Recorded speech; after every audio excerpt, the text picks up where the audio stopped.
So, hello guys! It's me again, Alicia nyo. Nagbabalik muli para sa ating panibagong video. So, medyo nakaka-alarma na po itong mga balitang nakakalap natin. Galing po yan sa ating mga intel na balak daw po di umano.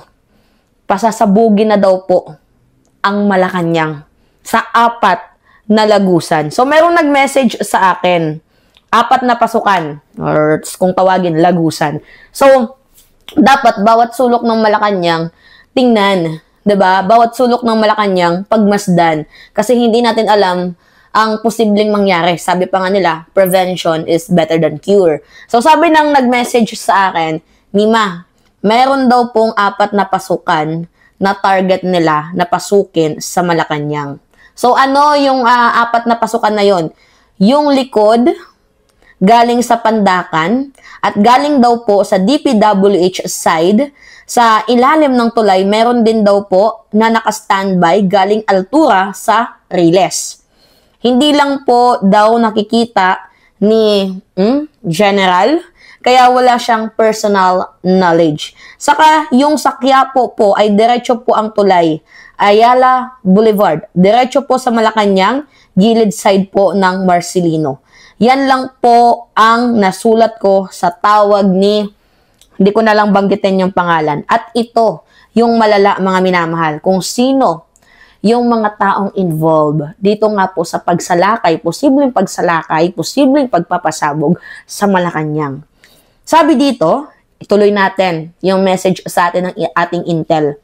Basta daw po tuloy ang armed component ng Sara Army, di umano.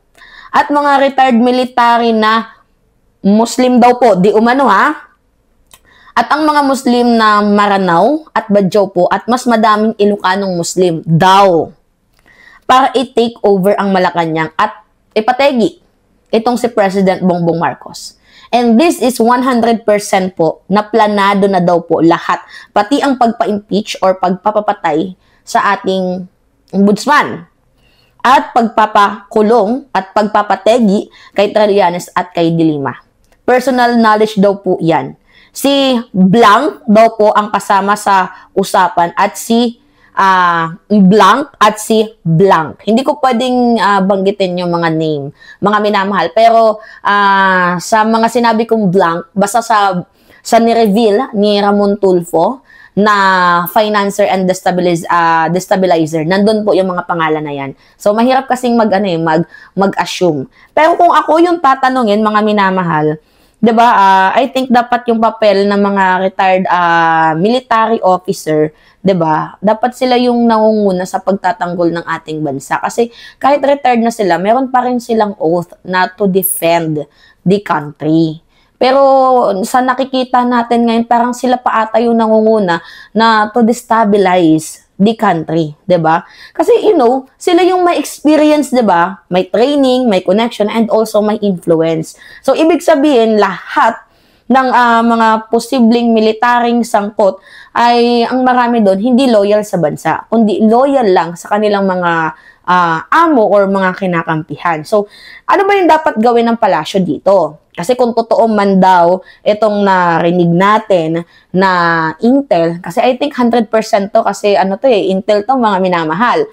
Ngayon, kung ako yung tatanungin sa neutral na conversation, ano ba yung dapat gawin? Siyempre una, i-validate itong intel na to. Ako nagpapahayag lang ako ng posibleng mangyari, possible outcome, 'di ba? Yung paigtingin ang perimeter security. Yun yung isa sa dapat din gawin ng ating PNP at ng AFP. And i-monitor yung mga unusual movement dito sa Pandacan area, sa Quiapo area, at sa Ayala Bridge area. Dapat i-monitor lahat ng mga yan, yung mga unusual movement, at i-activate ang intelligence community. Besides dyan, bantayan din yung mga posibleng financer. At higit sa lahat, i-audit kung sino ang nag-coordinate ng manpower. So, hindi pwedeng kampante dito ang Malacanang. Hindi din pwedeng antayin pang mayroong mangyari. 'Di ba? So, ang ating panawagan mga minamahal, hindi natin dapat binabalewala yung ganitong klaseng intel information. Hindi naman tayo nag-aakusa na meron pong mga relihiyon or mga grupo, 'di ba, na masasangkot dito nga po sa destabilization, 'di ba, na gawa ng ibang mga religious group, kundi ito ay mga gawa ng mga taong merong political agenda. Yung mga taong gumagawa nito, ito yung may mga sariling political agenda. Wala tayong dinadamay na religion dito kung may nabanggit man na Muslim, kasi hindi naman po lahat ng Muslim ay katulad ng ibang Muslim na gusto ng destabilization. Pero ang malinaw sa akin, mga minamahal, meron ditong nag-finance. At nabanggit ko na yun, redacted nga lang, hindi ko na pinangalanan. Pero malinaw na may nag-finance, may nag-organize, at meron pong gustong magpasiklab ng gulo. At kung hindi magbabantay dito, ang gobyerno, abay baka maulit yung mga pangyayaring ayaw nating mabalitaan. Katulad ng nangyari, diba, sa ama ni former President Bongbong, sa ama ni PBBM. Diba kaya ang panawagan ko, magbantay tayo, antabay sa mga nangyayari. Siguraduhin natin, mga minamahal, ang seguridad ng bansa, seguridad ng palasyo, at ng buong mamamayang Pilipino. Kasi grabe na to, mga minamahal, yung obsession nila eh. 'Di ba?